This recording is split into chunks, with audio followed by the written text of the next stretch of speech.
Essa mulher, vendedora ambulante que vamos identificar apenas como Rosa, hoje com 49 anos, levava uma vida humilde e pacata com os 2 filhos menores, até o dia em que conheceu o seu mais cruel, perverso e implacável algoz. Hoje, a simples menção do nome do ex-marido ainda lhe provoca pavor e medo. Em junho de 1999, passeava com os filhos às margens do rio Poti, na região da Pedra Mole, quando começou a namorar com um rapaz que a tratou muito bem e pouco depois foram conviver. Rosa diz como foi o começo do relacionamento. Meu primeiro ano de vida foi maravilhoso, foi muito bom. Conheci ele, em poucos meses ele passou logo a morar comigo. Eu tinha 2 filhos da primeira convivência.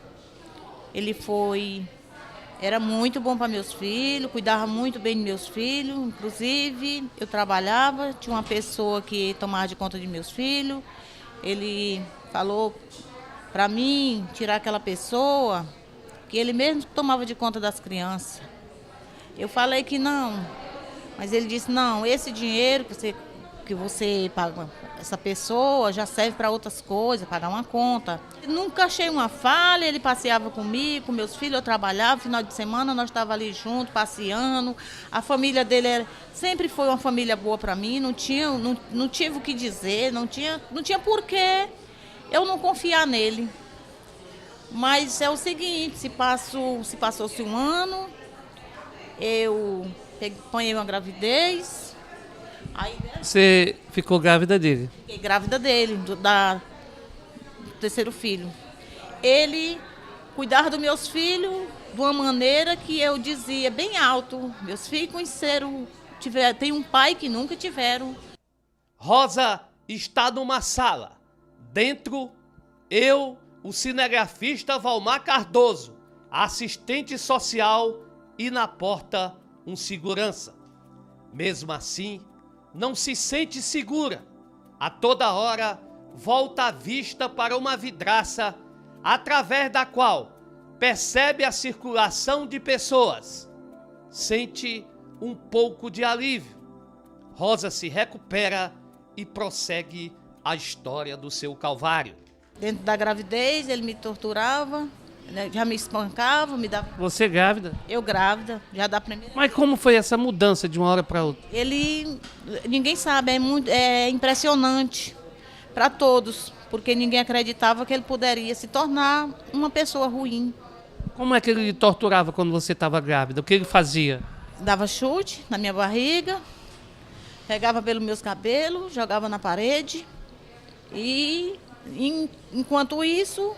A tortura já começou comigo e o meu filho, que não era filho dele. Ele dava na criança e dava em mim, espancava. Ele alegava ciúmes de que não existia, como nunca existiu. Não tinha. Mesmo você grávida? Mesmo eu grávida. E aí tive a primeira... Ele tinha ciúmes de quem?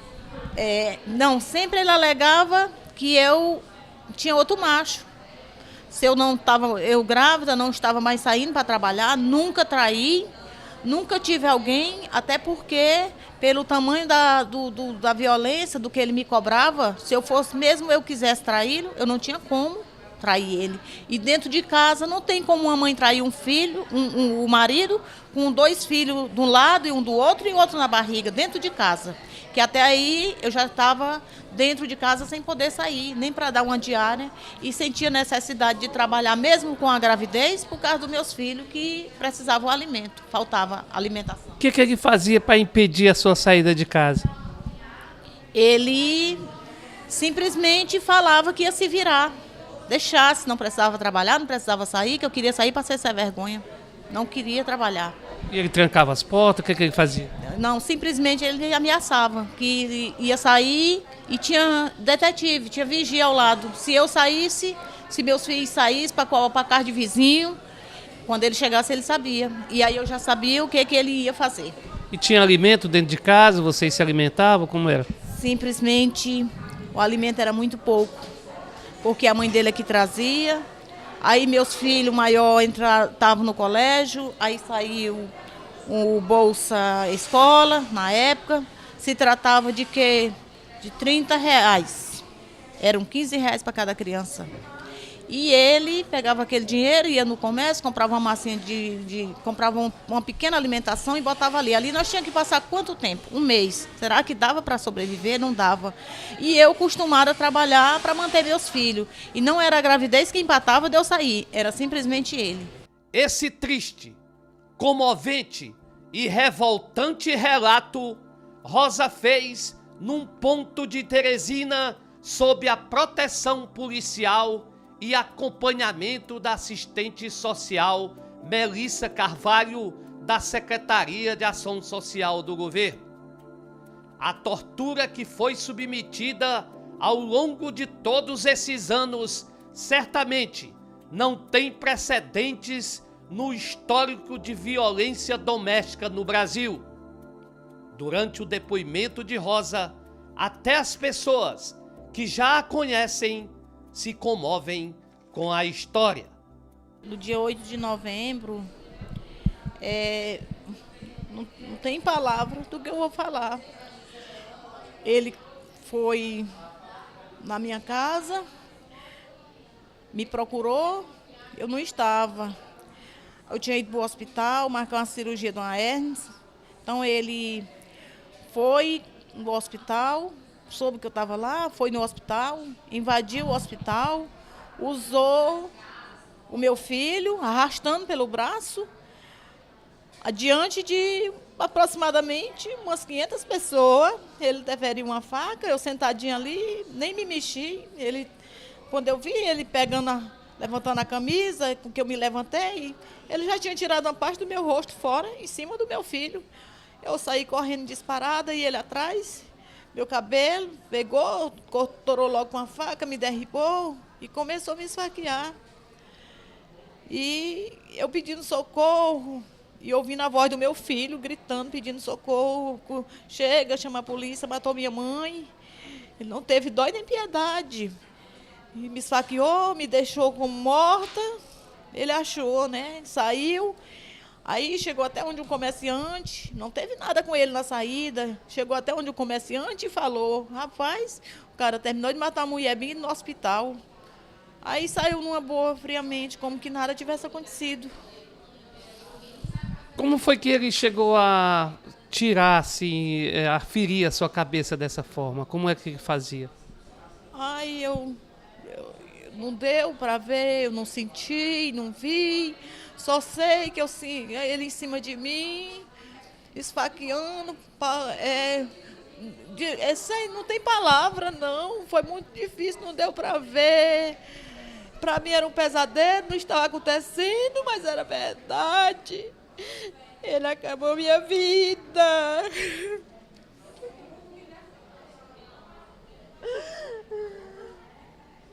Eu não consigo falar, não. Aí ele me esfaqueou. O que ele fez? Cortou meus pulsos, minha garganta, arrancou meu nariz, decepou meu nariz. E retalhou meu corpo, meu rosto. Ele me feriu 17 facadas. Ai, eu não tenho condição de falar. Quanto tempo você passou, Rosa, no hospital? Eu passei aproximadamente uma semana. Eu passei por cirurgia plástica.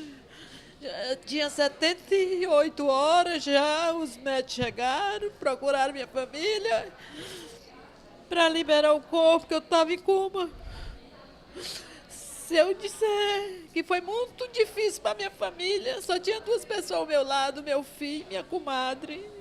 E o médico chegou para liberar o corpo. Eu acordei, voltei, Jesus. não era a hora, meu Deus, eu tenho medo de morrer, não consigo falar, não.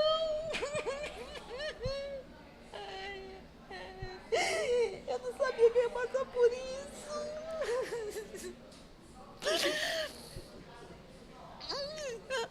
Aí eu passei, tive que ficar por proteção do Estado por 1 ano. Eu fiquei comendo canudo, não falava, cortou meu osso marquilar, eu não abria a boca. Vivi pela mão dos outros, não conseguia amamentar minha filha, colocava ela no meu peito. E meus filhos tudo ao meu redor ali, sabendo que eu ia morrer. E eu escapei, graças a Deus. Mas hoje eu tenho medo de morrer. O dia 8 de novembro de 2004 jamais será esquecido por essa mulher trabalhadora. Ele foi preso. Quando ele saiu, primeira coisa que Passou quanto tempo preso? ele passou 5 anos. Quando ele saiu, o primeiro passo que ele deu foi ir na minha casa. Ir na minha casa, pegar meus filhos. E daí acabou o mundo para mim. Ele começou a ir, aí subiu a calçada, pedia cafezinho, os meninos, rodeava a casa, e eu lá dentro, imagine, veja a situação que eu estava, em coma, toda me tremendo, sozinha dentro daquela casa com minhas crianças, nervosa, vendo aquilo ali que não podia acontecer, não podia existir. Aí ele foi, eu trabalhava, aí ele começou a seguir os meus passos no meu trabalho. Quando eu dei entrada no meu trabalho, não vou citar, mas ele estava escondido atrás de uns carros e ia me apanhando pelas costas. Quando eu vi, saí em desespero correndo, pedindo socorro, ele arrodeou, saiu, fugiu, conseguiu fugir. Quando as autoridades chegaram, ele já tinha fugido. Aí eu não pude mais voltar para o meu trabalho. Ele pegou e premeditou o crime, deu errado, aí foi chamado na justiça. Aí o que ele fez? Foi o pior, foi armado para me matar. Aonde? Adiante das autoridades, adiante da juíza. Aonde? Da lei da Maria da Penha. Sabe, foi chamado reforço, a juíza chamou reforço, pediu que não colocasse ele adiante de mim, porque a justiça inteira já E aí? preservava esse lado. E aí ele foi preso em flagrante. Aí eu fugi, tive que fugir. O objetivo principal desta reportagem é salvar Rosa de seu algoz e devolver-lhe a vida. E o que eu estou querendo é que, porque o juiz tem um mandato de prisão, e porque já tem alguns meses, e por que não aconteceu, por que não fizeram? Então, só não está dependendo mais do Estado, Defensoria, todos já fizeram sua parte, agora falta a polícia. O que é que precisa, o que é que está faltando? Por que a gente tem que passar por isso, sofrer tanto e nada está sendo resolvido? Vamos fazer alguma coisa, porque eu não quero ser mais uma vítima. E eu vou deixar bem claro que minha vida está 99% para mim morrer do que para mim viver. E meus filhos, olha para mim, tem medo de me perder. Vão esperar ele me matar para fazer alguma coisa, gente. A justiça do Brasil inteiro me ajuda. Eu só estou pedindo ajuda e justiça, só o que eu quero.